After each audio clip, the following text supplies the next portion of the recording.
Good morning, children. Today we are going to start a poem from your book Honeycomb. The first poem and the name of the poem is Squirrel, written by Malred Brewer Armstrong. Now, The Squirrel is a very interesting poem. Before going into the poem, let's discuss about squirrel. You must have seen squirrels running around here and there, all over the trees. So, squirrel is a rodent, and it's a very interesting and a playful animal. It's very naughty, and you've seen it many a times around the tree, or you must have tried to play with it. So, similar as the poets, what the poet is doing in this poem, we'll read about it. And this is a poem which is written by Mildred Bowers Armstrong. Okay, so let's read a poem. It is a very short poem and it's very interesting. So let's read. I will read it out for you. So he wore a question mark for tail, an overcoat of grey. He sat up straight to eat a nut. He liked to tease and play. And if we ran around his tree, he went the other way. Now, these lines are telling us about the squirrel. This is all about the squirrel. This is what the poet notices about the squirrel. So, the first thing that the poet notices about the squirrel is about the tail, the shape of the tail. So, the first thing that he notices is its shape is like a question mark. If you see it closely, he's relating this tail with a question mark. Whenever the squirrel sits down, it sits straight to eat a nut. He's able to relate it with a question mark. And overcoat of gray. This is talking about the body of the squirrel, like it's grayish in color. So the poet is relating it like the squirrel is wearing an overcoat, right? The way we wear overcoats when it's a lot of cold outside. So similarly, it's just relating the appearance of a squirrel with a overcoat. Okay, so he sat up straight to eat a nut. Now we know that squirrels love to eat nuts, but just notice one thing: whenever you will see squirrels, they're always bending and moving here and there and running.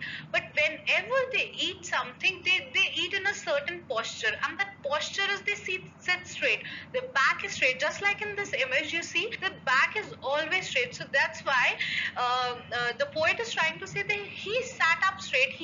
The poet is using for the squirrel. He sat up straight to eat a nut. So this is a characteristic of a squirrel, that whenever the squirrel is eating, is always like sit up straight.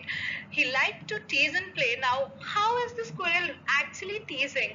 Now, you'll notice whenever you run behind a squirrel, what happens is if you're running to catch a squirrel, the squirrel will turn around the other way, and the squirrel will go the other way. So similar is the case with the poet. What happens? And if we ran around his tree, the poet and his friends were trying to catch the squirrel. What happened next? The squirrel went the other way. So this is what the poet is expressing and sharing his experience as a child and with his friends when he was trying to catch a squirrel or play with the squirrel. So this is a very interesting poem. I hope that this poem is clear to you. And And now the summary.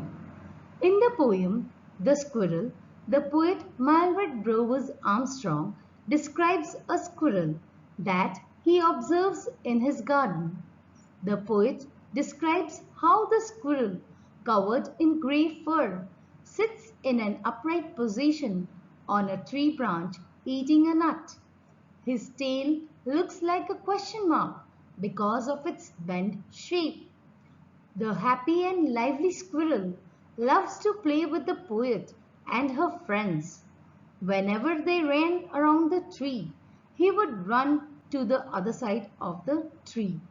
The poet tells us about the nature of the squirrel, that it is innocently naughty and likes to tease anyone who comes near him. So, children, the poetic device used in the poem is metaphor. Metaphor, as you know, is a comparison between two things, and the comparison is done without the use of as and like. Now, see the first example of the sentence. He wore a question mark for a tail. Over here, the tail of the squirrel is compared to a question mark. So the comparison is done between the tail and the question mark. The next sentence, an overcoat of grey. This is an example of metaphor in which the comparison is done. The skin of the squirrel is compared to an overcoat over here. So these are the example of metaphor in the poem. So children, I hope you have understood the explanation of the poem The Squirrel. Thank you.